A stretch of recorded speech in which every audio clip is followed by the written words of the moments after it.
Good afternoon. I'm Suresh from SAP Labs.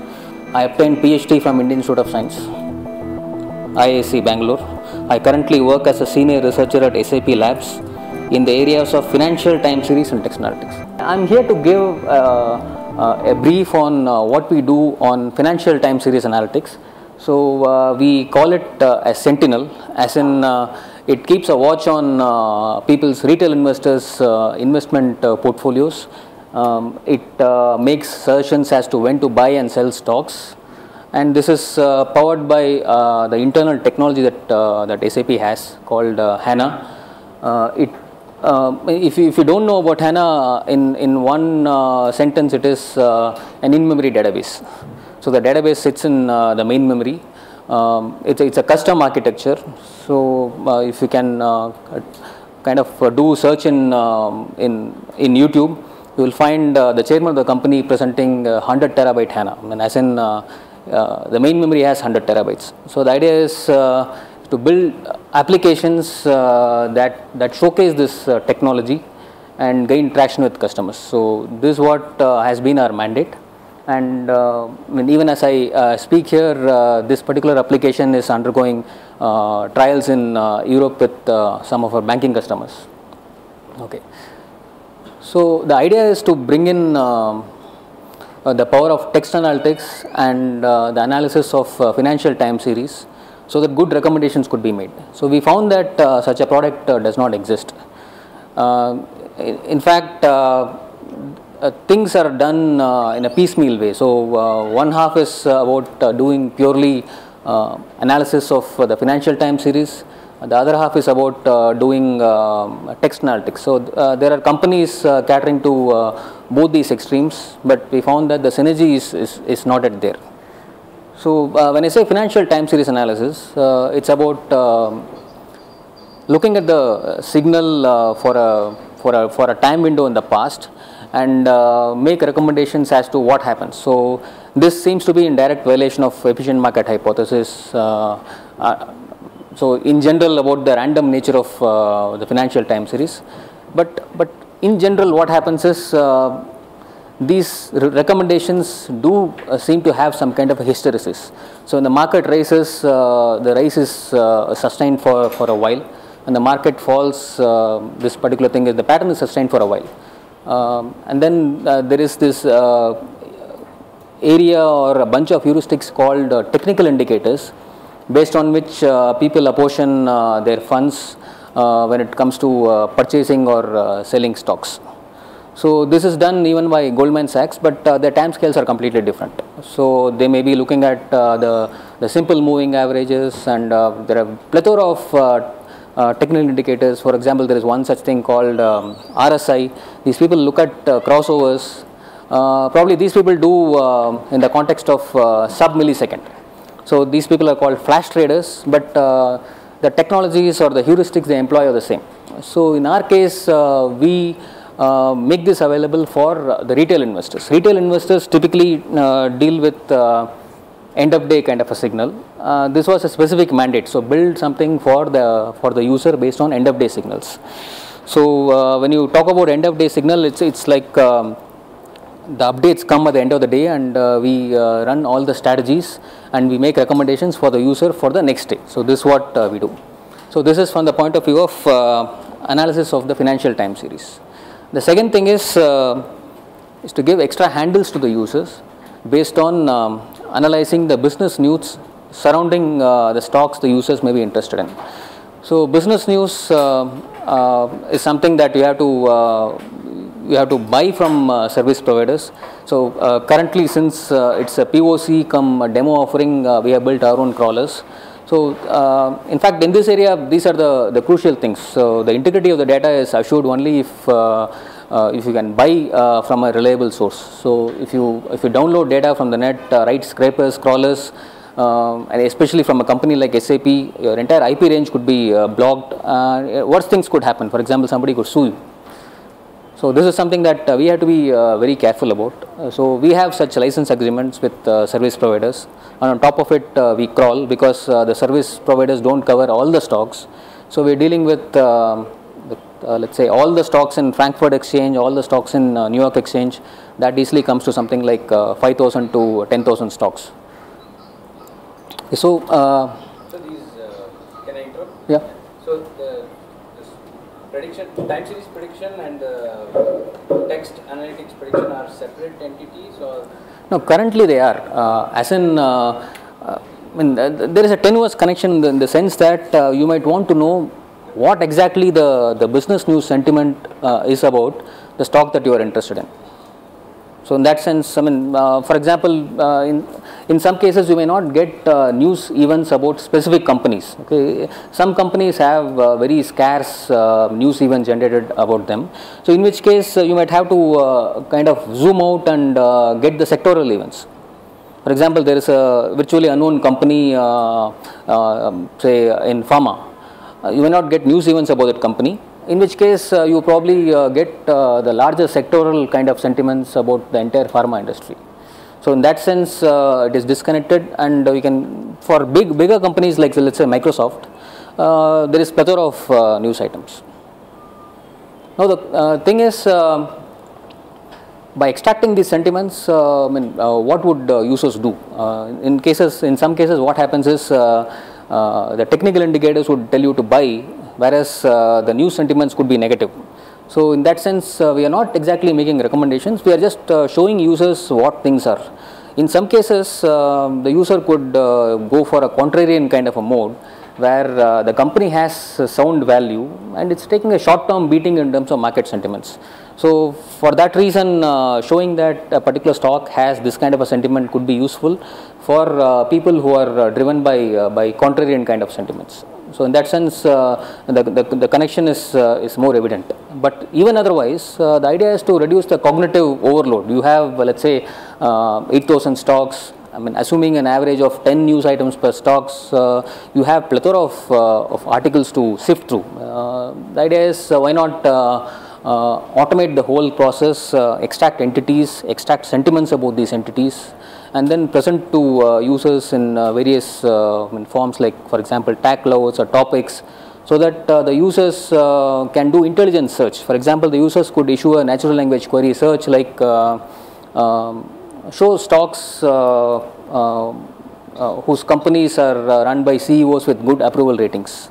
In which case you might want to go to Glassdoor, get all the reviews about the companies and look at the threshold approval for different CEOs and then show it. In fact, there is another investment model proposed by somebody, and it's called Motif investment, where they allow you to aggregate stocks based on things like Facebook likes.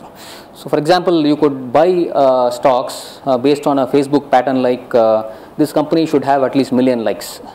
So these kind of disparate models are there, but they are not yet integrated. So you find these kind of solutions spread and scattered around, but not synergized and presented in one place. So even when you say Facebook likes, yeah. And this is not exactly text analytics. You're just kind of. No, I'm just telling there are such models where people give you screens, like for example the regular financial screen could be like the earnings per stock. Earnings per stock is a standard screen that you have for selecting stocks. Now these are a little more unconventional. So the screen could be like the number of Facebook likes. So does this company have these many Facebook likes? Or does this company's Facebook site have negative sentiments? So below threshold negative sentiment or above threshold positive sentiments. So these are some of the unconventional ways of choosing stocks these days. I'm not giving my opinion on whether this is right or wrong, but these are ways and means available to people, and looks like they are using it. So the ideal thing would be to look at the value of a stock, identify whether the current market price is quoting below the value or above the value, and then make your buys and sells. But for right or wrong reasons, people don't do that. So people go based on trends, sentiments, and so on. Now the idea is, can you make it available in such a way that people don't cater to their biases? I mean, you get things through automated means. Otherwise, what happens is you have this thing called as the availability kind of a bias. So Very likely you will look at only the marquee companies. You may not look at companies that are good, but companies that are not visible. So this is called as the availability bias. This is one of the most negative of the cognitive biases that undermine people when it comes to investment. So you also deal with the options or just the shares? No, currently, I mean, I said end of day signal, so which means we can't deal with options at the moment, because options can't be done based on end of day. Options need to be done at least at the minute level. And then options are typically detached from sentiments. So even in fact, options are sometimes even detached from the price signal of the stock. The options sometimes they have their own life. The option signals, they may not have a very good correlation with the price signal of the stock. In some sense, the price signal changes, has a lesser volatility than the option signals. And as you know, options don't have the circuit breakers imposed, whereas stock signals have circuit breakers. So that's one of the reasons why options are not recommended for retail investors. So you are providing backtesting. Yeah, you are bang on the point. Like this is called as backtesting for users who have experience. For other users, the idea is to give them good defaults. So internally, what we do is we run these strategies for a decent number of years, as you call it as backtesting, and then we look at the strategies that have shown high potential in the recent past. Now the question is, does showing high potential in the recent past good enough evidence for sustaining it in the future? So then you have adaptive strategies where your decisions are revised on a weekly window, or sometimes on a daily window, and so on. So if at all you have to do analytics, these are things we can do. So in real stock prices are truly unpredictable unless you don't have insider information. So the best of technical indicators, best of time series can be adaptive and can only recommend you things that have shown potential in the near past. So this is a backtesting platform which has text analytics combined, so that you not only look at the time series performance in the past, you also look at the past and the present sentiments that may have potential to impact the stock. In fact, that way backtesting is useful. So if you have seen a negative sentiment about the stock, you can actually see what happens as far as the stock's performance is concerned. So you can treat this as a pseudo future, and then you can see how the stock reacted to that particular sentiment.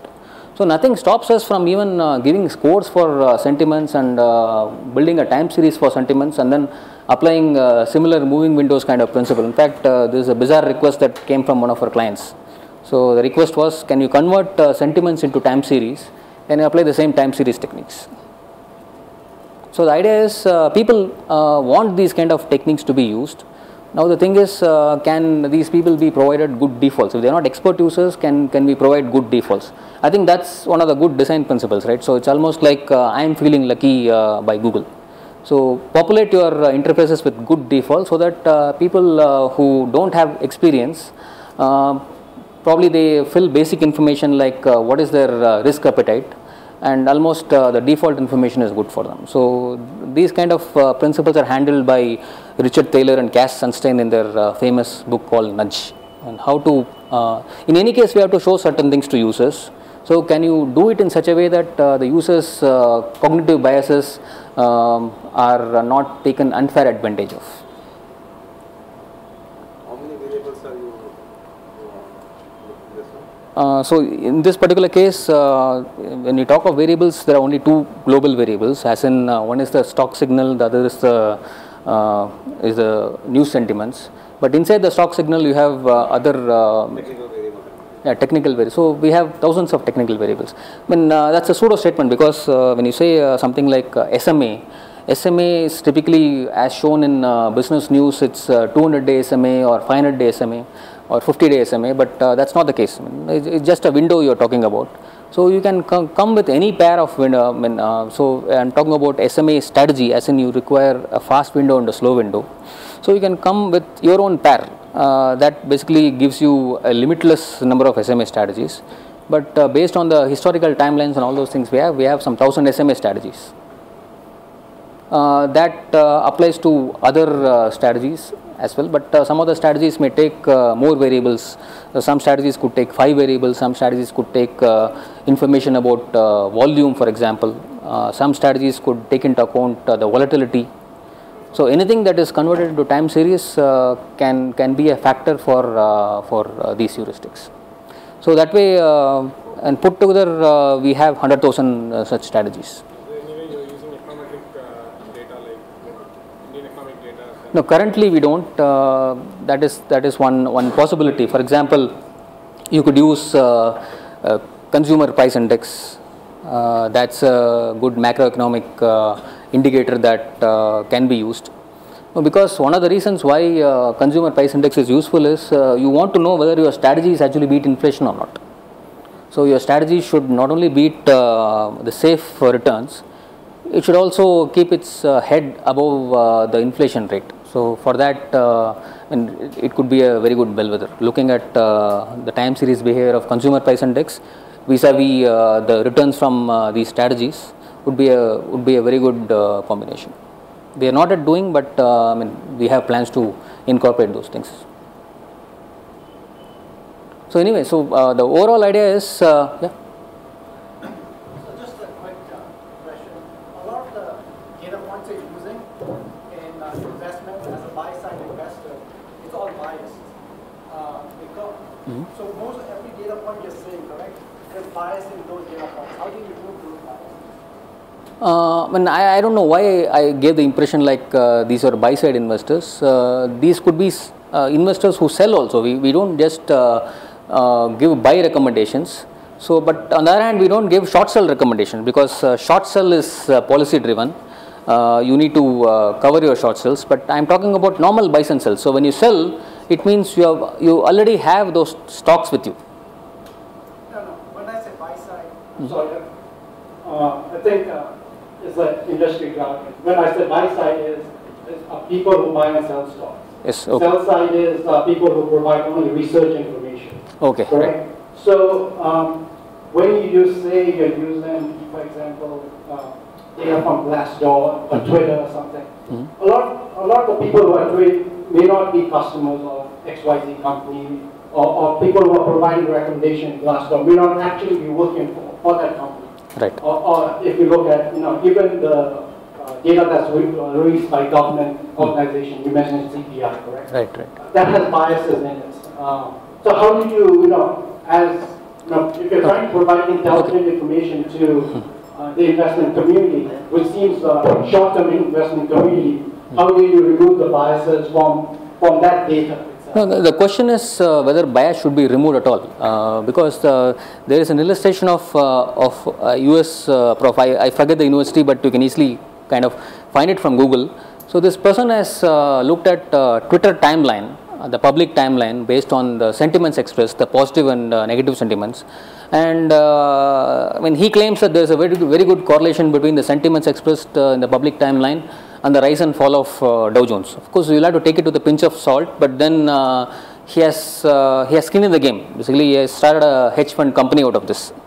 So now the question is who are the people who actually enter into the stock market? Probably there is a global kind of a variable in terms of the Twitter timeline, and a small subset of that sentiments is reflected in the stocks as well. Now the assumption that we make, and probably we can empirically verify it, is if the overall mood is despondent in Twitter, is it like people are going to be gung-ho about stocks? So these people come from the same population, hopefully. So in that sense, I don't have a clear answer as to whether bias is something that you can identify and remove, or is it good to do that? Or in some sense, the bias is spread evenly so that you don't really have to bother about it. So these are good questions to ask. I don't have easy answers for them.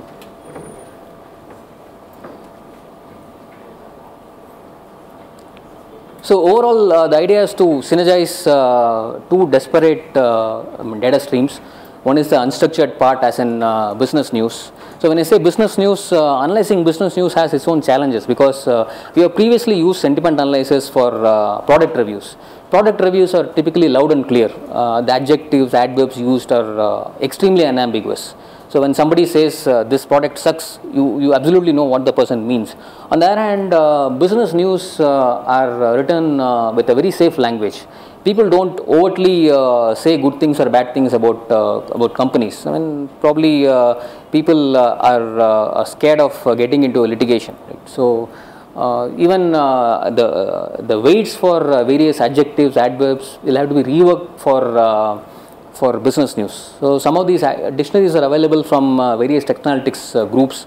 One such group is Cornell, but then they don't work very well for business news. For business news, you have to start with a good sentiment analyzer for product reviews, and then you have to rework, retune, and then you have to basically kind of customize the weights for the dictionaries, because typically sentiments have two components to it. One is the direction and the intensity. So the direction could be like good or bad, positive or negative. The intensity could be like how much. I mean, is it very good or just good or something like that. So these things don't seem to obey the patterns that we see in product reviews. So one part is this unstructured, as in text analytics, and the other is the structured part, as in the financial analytics. I mean, it may look to you like the data we are dealing with is small, because I mentioned 5,000 stocks, 10,000 stocks, and getting end of day data. But if you take cross product of these things, so for example, I want to build a portfolio out of this. So this becomes a cross product. So I have a 10,000 cross 10,000 matrix which I need to handle with a database, because we don't have the kind of liberty to use a data structure like you would do. We use a column store. So the entire matrix is represented in the column store. We have to build things from the scratch as to how to, because some of the libraries don't exist. So we have to build these libraries. We have to provide almost near real-time experience, because whenever the user clicks something, that's when the computations happen. So the computations cannot be pre-done and kept, because each user might have a persona. For example, these things could be screened based on the user personalities, and for example, the different age groups, different risk appetites, different other preferences. So one of the things is to make sure that you have a default user, and whenever a user asks for something, scope it for him and do a quick incremental recompute and present it to him.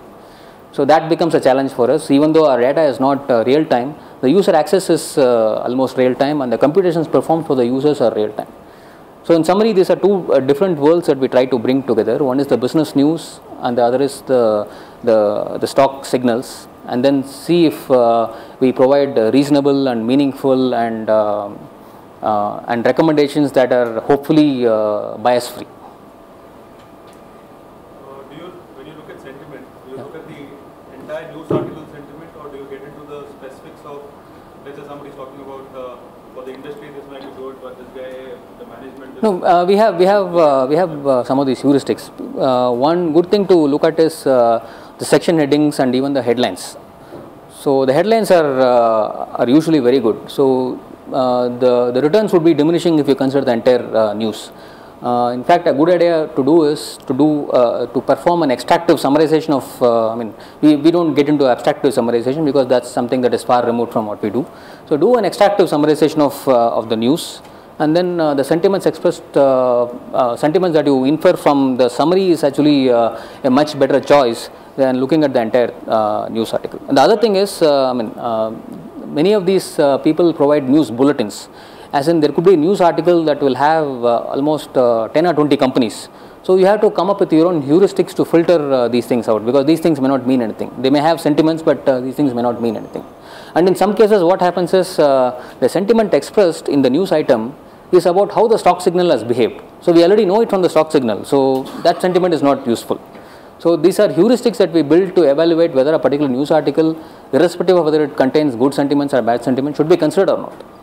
So then how do you quantify the impact of sentiment on the, so what I'm saying is, like, if there is a bad sentiment about strike, let's say the employee union is going on a strike, versus there was, let's say, an industry accident that happened.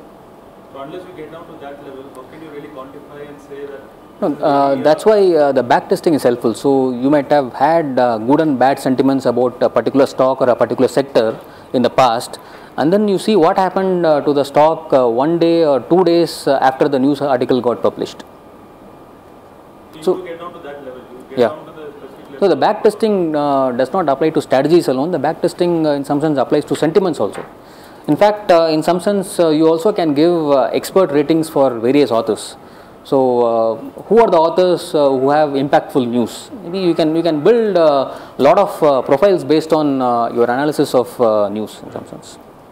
How do you measure veracity of a particular report? Let's say. No, this is something that we have not done, but this is in the pipeline. So the idea is to see how many good sentiments, how many bad sentiments the author has expressed, and then see how the stock signal behaved.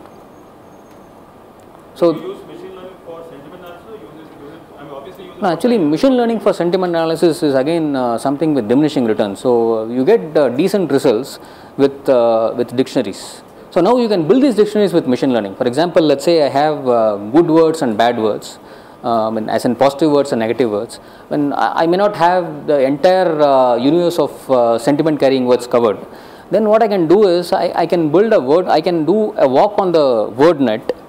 And then I can look at antonyms of antonyms as positive sentiments, or the synonymous neighborhood of positive sentiments. So I can get some kind of reinforcement from both these different approaches, and they can start building. So for all practical purposes, you need very few seed words as far as positive and negative words are concerned, and then you can use some of these graph techniques to build upon them. So you don't use machine learning for text much. No, currently we don't, because these things are already there. If at all we need to use machine learning, the context would be like, then can you do it for German, or can you do it for Chinese? In that case, we need to acquire certain base words about the sentiment expressions, and then we use some of these graph exploration techniques to build. I mean, I don't know whether you call it as machine learning, but I mean, we don't use, I'm also from a text mining startup, we don't use machine learning for sentiment analysis, because we also found that it doesn't really, Yeah. like the diminishing results. So just one last question, how do you measure the accuracy of your algorithm, text mining algorithm? that's a problem, because it's based on the user impression. So we have to do subjective task experiments. When you're giving a recommendation based on that, I mean, if the basic sentiment itself is incorrect. No, true, it happens. There are a lot of misfirings that happen. So sometimes what people even caution us is they tell us don't show sentiments in a fine-grained manner. Don't show sentiments in terms of noun phrases. Give one number for the entire article. That's not very informative, but sometimes the aggregate sentiment is in some sense more palatable than sentiments for individual sentences. And sometimes the dictionary rules misfire. And then a positive sentiment is actually shown as negative sentiment, which basically questions the credibility of your entire approach. But I mean, this is a fact. You can't do much, and the only way people try to wriggle out of the situation is by adding more rules. And if you keep adding more rules, your rule base will have thousands and thousands of different checks to perform, and they really don't. Again, you get into a diminishing return situation. So most of these sentiments can be captured with typically 10 to 20 rules, but you can as well do with 2,000 to 10,000 rules. So we had a legacy product in our system. It's a company which was acquired by somebody, which in turn was acquired by SAP. So we have a jar file of a C++ binary. Nobody knows what is inside. So that was taking.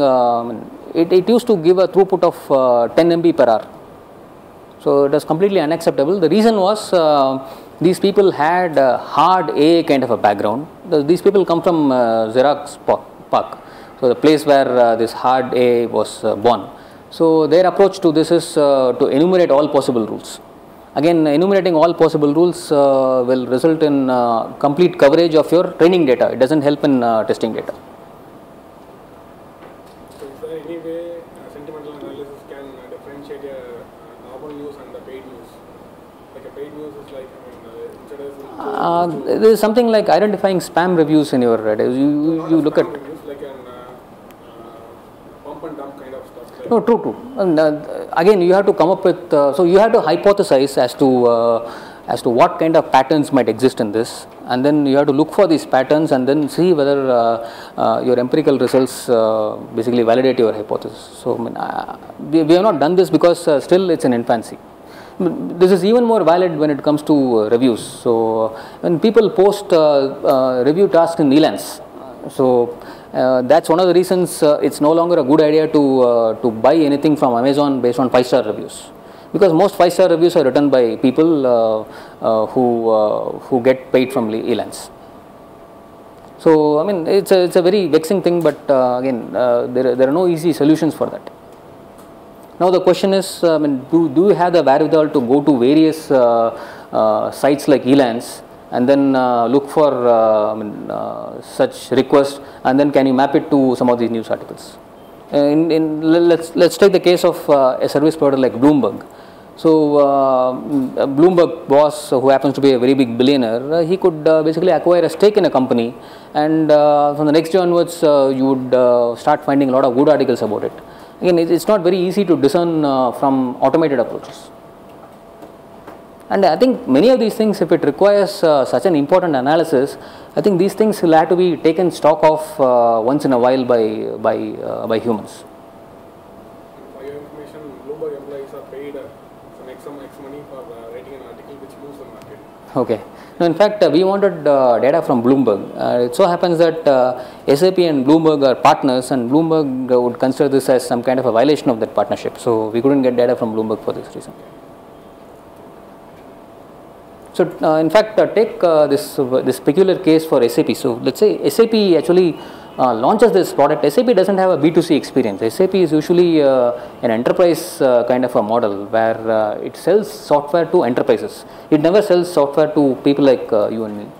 Let's say if it does, and let's say based on our analysis, we recommend a sell for Oracle. I am sure Larry Ellison is going to sue us. So there are a lot of issues when it comes to making recommendations public. So people couch things in words. So one of the requests we got was, don't make recommendations, can you rank the stocks? So highest ranked stock is something that you can consider as a buy. The lowest ranked stock is probably a sell stock. Yeah. So you said that you just recommend and then leave it to that.